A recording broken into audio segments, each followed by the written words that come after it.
Hey guys, welcome back with another video with Linksi. Today we're gonna have a quick look into Grom the Paunch. Grom the Paunch is one of my favorite characters in the green screen roster. An incredible, massive man. Well, I mean goblin, the biggest goblin, the fattest goblin. He's constantly eating, and hence he has some unique faction mechanics. He originally comes from the Misty Mountain, and is one of the most strongest goblins that ever existed, and also a massive green screen war boss which led many a wars. His most successful war was that in the lands of Alt-1, where he attacked and destroyed a lot of the elven cities. This is why he is the arch nemesis of Altarion, whose family suffered terribly at Grom's axe. Grom starts in the Mortal Empires campaign in the Massif Orcal, where he has access to the variety of faction mechanics that he does. He has Grom's Cauldron, which allows him to do some cooking, which each cooking gives him, his units and his faction specific effects according to the ingredients used. You can make your cooking bigger and better and stronger according to different quests you have during the campaign that you're playing along. You also enjoy temperate islands more than other orcs, having a very good initiative to go and invade Alt-1 as soon as possible. You start surrounded by the lands of Bretonnia, which are not really green for you, rather they are yellow, meaning that you're going to have reduced building speed and reduced replenishment in said areas. You, however, also get pump wagons in all of your war armies, even though, as we saw on my last campaign on the live stream, doesn't really happen that often. Global recruitment time duration for goblin units is -1, and this is what makes him really strong. He buffs goblin units to an extent which is not seen in the other greenskin factions, and you can recruit them everywhere for really cheap, really quick. As a lord, he does give extra leadership when fighting against elves. All goblins get 10% extra physical resistance, and chariot pump wagon units are 50% cheaper, even though you barely use them. He regenerates, so early game he's really strong, and he has Grom's Wa, which replaces normal Wa. It essentially gives regeneration for units, so late game he's actually quite good to have with Spider Necrocs, as they heal essentially. As the greenskins, of course, you have the same greenskin mechanics as all the others, where you have the Wa, where you essentially make your forces double in strength, even though they move slower. You get the Underway, and you have a really aggressive roster of units. Here it says aggressive infantry roster with fast cavalry and monsters. With Grom, you're essentially creating a goblin archer and artillery stack with some heroes in the front. Starting the campaign, we start, as we said, at Massif Orcal. You start at war with Paveron, and that's essentially going to be your first few turns. I will do a 10-turn guide for him, because you don't really need more than the first 10 turns to properly establish him, and I will show you how to play with him, which is more ideal than the current scenario. That said, we will also show the battle mechanics with him in this video, and I'll probably speed through it, as it can be a little bit slow, but it's also quite incredible what he can do early game. You don't really need any of these units, they're there just for additional balance of power. Anyway, as we said, you start Massif Orcal, which is a province in its own right, and you can do any province, province abilities over here as you want. Ideally, you do start fighting and killing the Bretonians as quickly as possible, as they are annoying. Once they get to turn 10, turn 12, they're all walled up settlements, even the small ones, and they start spamming massive armies.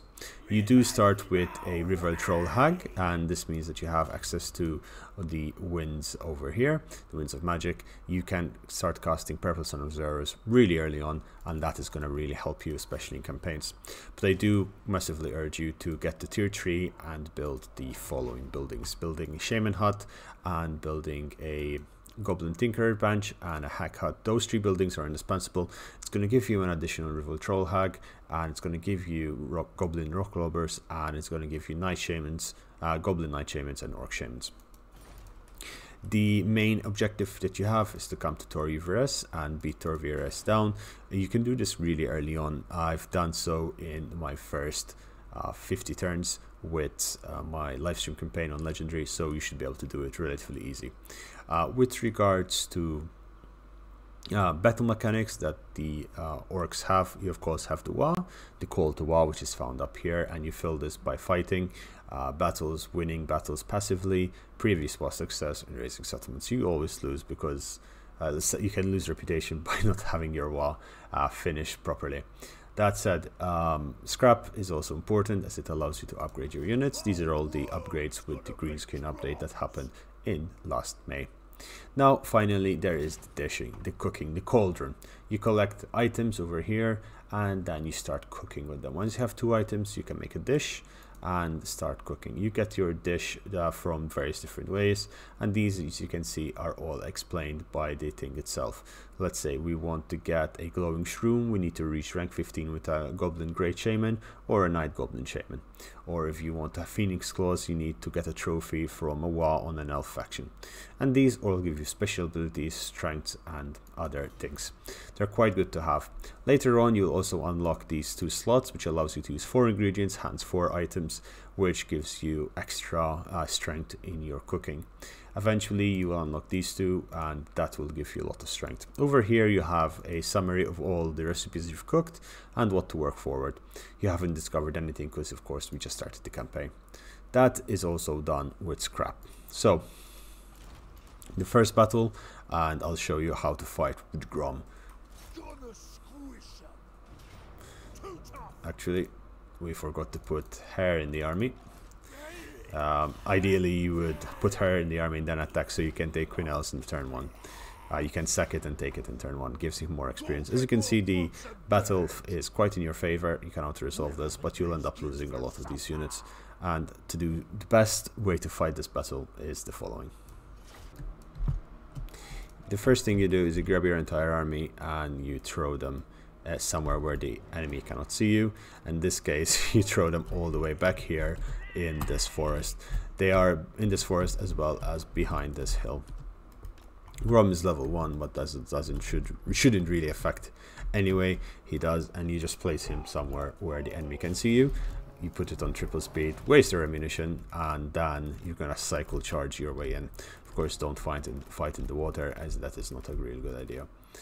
When you're cycle charging, and moving towards the enemy, especially when they have ammunition, it's best that you move with a... Okay, we can kill the mounted yeoman. The mounted yeoman are a pain.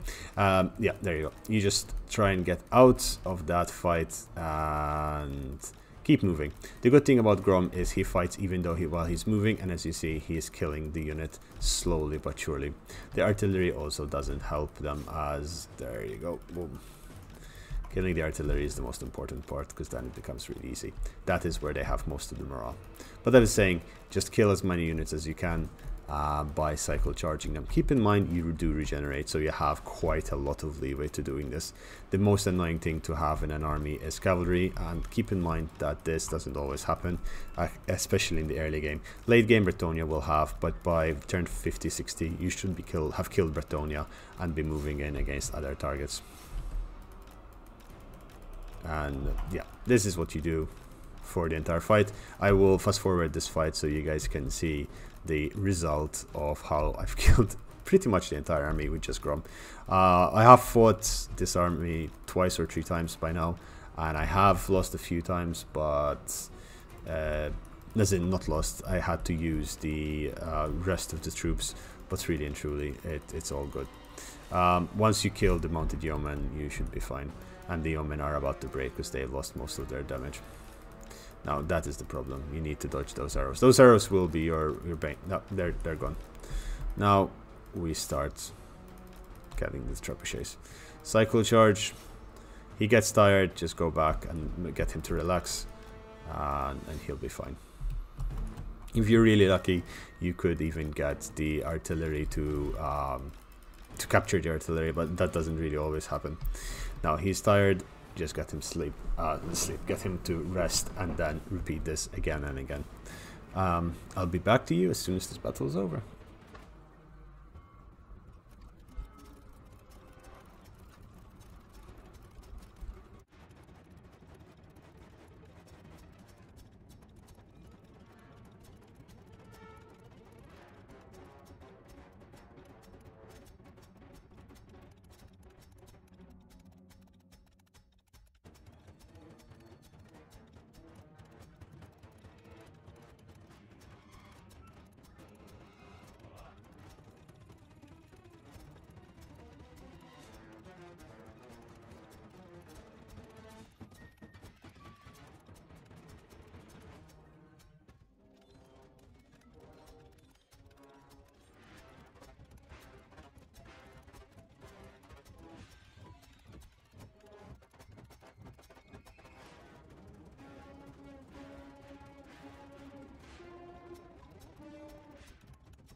Now when you get to this stage, what will happen is that sometimes, as I did, I got unlucky, and this lad here hit me a couple of times. Keep in mind this is still a level 1 lord, and I've carried out 47,000 damage with him. So what I do in this scenario, I just bring my army forward, and I just simply use the terrifying ability of the river trolls and of the fishy Tiddlemuncher over here, the wizard, and just scare off this army. They should be essentially breaking. We've killed 2/3 or more of the army. You should be able to finish it off, but I got very unlucky and he hit me twice, 3 times, which hurt quite a bit. They don't have any more ammunition, they just legit just have a couple of units left. Balance of power wise, they're almost dead. I could keep trying to kill them, but I'd rather not lose this guy. And yeah, I mean, you could do this, but he is really low on morale, mostly because he took so much damage. We've taken our health twice over in damage over there, but we've killed 671, which is not bad for a turn 1. And after this fight, you're gonna be able to heal him quite a bit and do this all over again. After a few turns, after a few level ups, he becomes relatively very strong. Now, what you can do is, if you find where the hell their lord is, just charge it. There you go. They're gonna break almost instantly. Yeah, there you go. They were almost dead. It's just I needed that little bit of fear and charge. They just got 30 kills. Decides a victory. There you go. So that is how I would recommend you playing the first few battles with Grom, especially till you get a bigger army, stronger army, and or you're able to boost his goblins to become the little green things of doom and despair that they truly are. Anyway guys, I hope you enjoyed this video. It was a bit different, still experimenting with how the champion spotlights should be, the legendary spotlights should be. So you can see he heals and he also gets the healing from the regeneration. You pretty much wipe that guy out, and then you'll be able to come and take Quinel's, doing the same exact thing as I did. I'll show you more in the guide. This is easier because there's no lord and he'll heal up to full. Plus these guys, it's a little bit more open of a field. Anyway guys, I hope you enjoyed it. Tell me what you think about this. Tell me what you would like to see now. Legendary Lord Spotlight, if you want me to talk more about their lore, or you just want me to talk more about their mechanics and how I would recommend you playing them. That said, I'm going to bid you farewell. I'll see you tomorrow. Bye bye and take care.